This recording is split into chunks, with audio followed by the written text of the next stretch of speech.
Hey you guys, welcome to our final Friday video for the course. First of all, I want to thank you guys for your support and your flexibility this semester. It's been quite a time for all of us, I know that, myself included.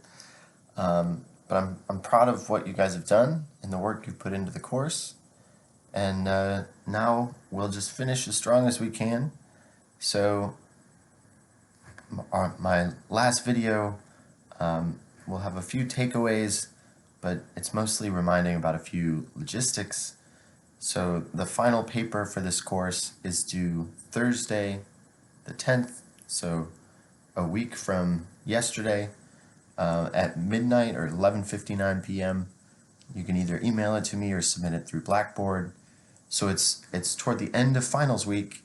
That affords you guys flexibility, but what it can also lead to is it's easy to put it off and focus on other things first, especially if you have other final exams late next week. I encourage you to put work into it sooner rather than later, because otherwise you find yourself often quite burned out. You know, if you finish taking an exam Thursday afternoon and have to finish writing a paper that evening and night, it will be pulling teeth. So avoid that by trying to put some work into it this weekend, early next week, whenever you have some nice gaps in your schedule. As far as course material, it was a strange semester. We got to play a few almost role-playing games. There were a few others that I like to play in this course that we weren't able to play. It's one of those things where logistics are tough when you have some people in person, some people online, some people watching after the fact. Hopefully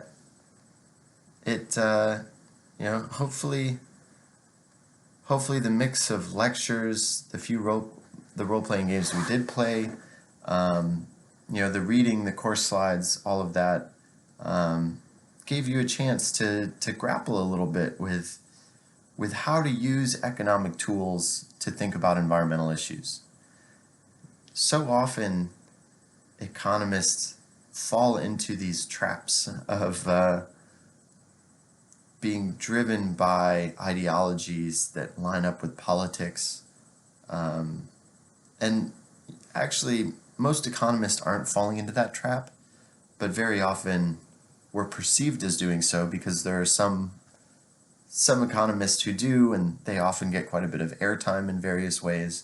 So for me, environmental economics is a good place to look at where you really have people who are trying to build bridges, who are taking environmental issues very seriously, realizing they're things that they personally may care about, but they're also things a lot of other people care about. And they're using economic tools to try to address these issues in effective ways. And effective means different things for different people if you're aiming for different targets. But using these tools can help you get more environmental protection at lower cost, can help you deregulate in a way that is smarter, if that's where you're trying to go.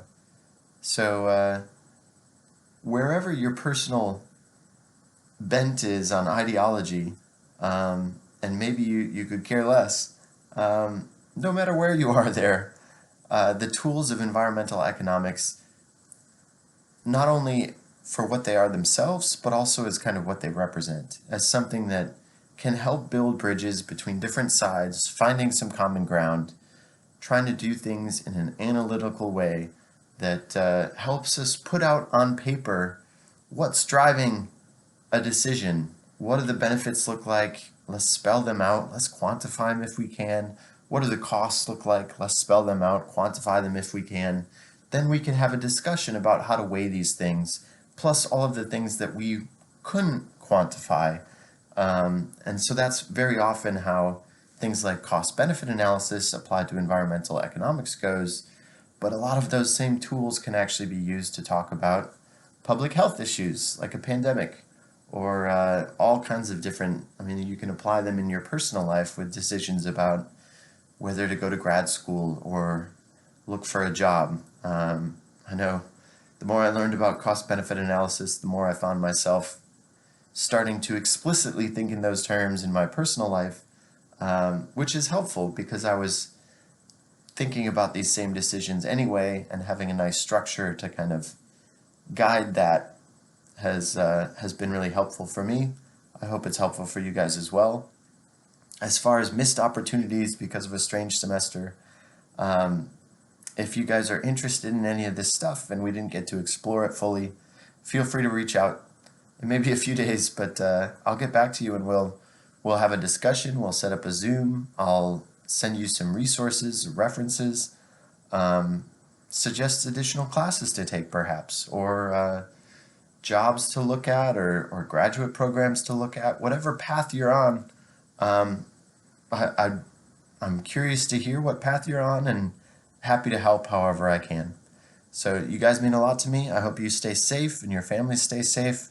Do think about those things as you do your cost-benefit analyses in daily life, and think about the externalities involved in the stuff we do. So go into break. Good luck on your final papers. I look forward to reading them, and then have a lovely and restful and healthy break. Thanks, guys.